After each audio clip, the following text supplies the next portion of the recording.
students working in groups at the project-based portfolio school in TriBeCa. Elizabeth D. Herman for the New York Times. Long dominated by a small group of elite institutions, New York City's private schools have limited seats, annual tuition approaching $50,000, and an admissions process that can drive even the most level-headed parents to teeth-grinding anxiety. The schools range in philosophy from traditional to progressive, but in general, they change slowly, if at all. Now, a rash of startups say they can offer more 21st-century alternatives, and make a profit in the process. They are entities like AltSchool, a San Francisco-based startup that says it can use technology to revolutionize education. It opened its first microschool in New York in 2015, and has opened 2 more since then.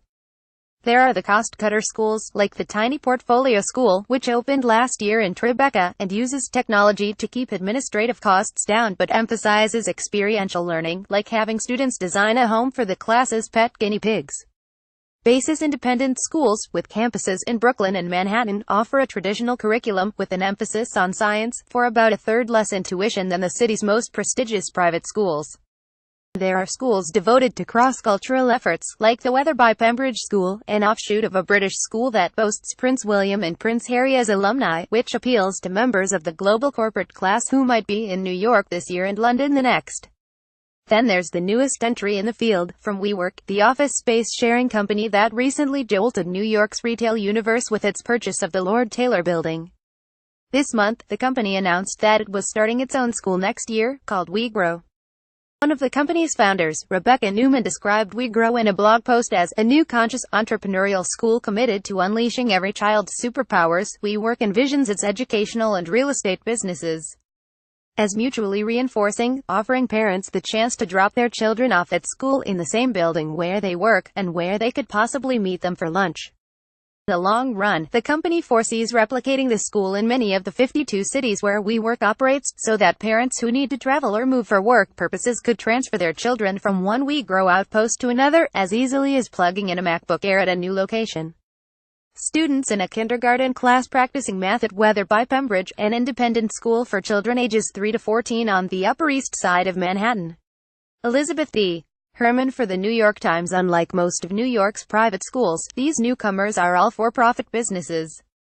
Matt Greenfield, a managing partner of Rethink Education, a venture capital firm focused on education technology, said that this group of new schools seemed to reflect a mix of passion projects, started by parents frustrated with the available options who want to create their dream school, and cold-eyed business ventures. Schools are not an inherently bad business, he said. New York has a scarily high real estate cost, and other costs are high, too, but the tuition a school can charge in New York is high, as well, he said. So I think those are not implausible businesses. Of course, success is not guaranteed, and some schools have already stumbled. AltSchool, which counted Mark Zuckerberg, the chief executive of Facebook, among its investors, recently announced that it was closing 2 of its campuses, including one in the East Village, reflecting the company's decision to, in startup parlance, pivot from building a national network of schools and instead focus on licensing the educational software it is developing. The company said that the schools themselves, despite tuition at the New York campuses of $32,000 for elementary school and $37,500 for middle school, do not break even. Other for-profit schools that have opened in the last decade or so have changed hands. The Mandel School, a preschool that had expanded into the elementary grades, abruptly closed its elementary school at the end of the last school year. Basis now occupies its former building on the Upper West Side. The for-profit school that drew the most attention in recent years for its ambition and eye-popping tuition was Avenues The World School, which opened in 2012. Avenues promised to prepare students for a global world by offering bilingual instruction in Spanish and Mandarin. Its founders described an eventual network of 20 campuses around the world. Avenues has succeeded in attracting students. 1,600 children are enrolled in preschool through 12th grade at its campus in Chelsea, but its international expansion has not gone as planned. So far, the New York school is the only one operating. A few of the newer schools, in particular Weatherby Pembridge, which follows the English national curriculum, down to teaching British spelling, with its extra U in color, are also trying to appeal to globe-trotting parents. Plus World School, which is looking to open next year, says it will offer Mandarin immersion within a Montessori setting. It is seeking founding families, the educational equivalent of seed stage investors, to get off the ground.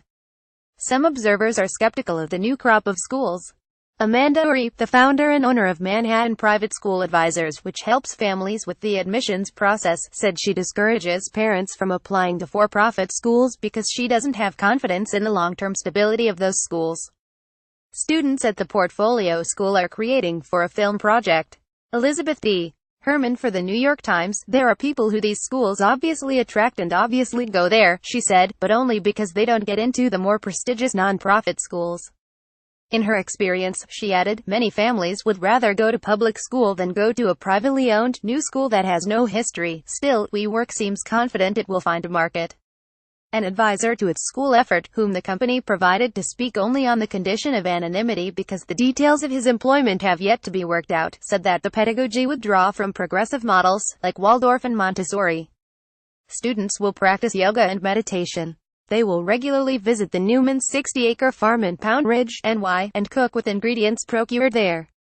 Ms. Newman and her husband and WeWork co-founder, Adam Newman, have 5 children, and in their family, she said in an interview with Bloomberg, there are no lines between office and home life.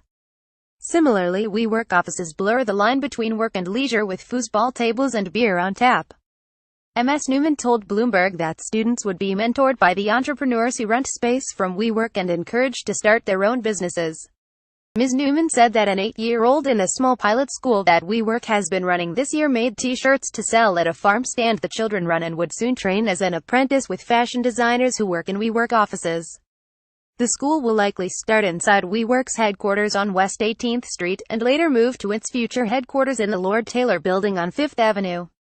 The design, by the Danish architect Bjarke Ingels, will seek to undo the compartmentalization often found in traditional school environments, according to Mr. Ingels' firm. WeWork is aiming to begin next year with about 70 students from age 3 to 4th grade, and eventually expand to 12th grade. M.R. Greenfield, of Rethink Education, said that, from what he has read, Ms. Newman seemed sincere, and that he thought exposing students to business and other possible careers was beneficial. That doesn't mean that it will work, he said. But I doubt many children will be drastically harmed in any way if it doesn't.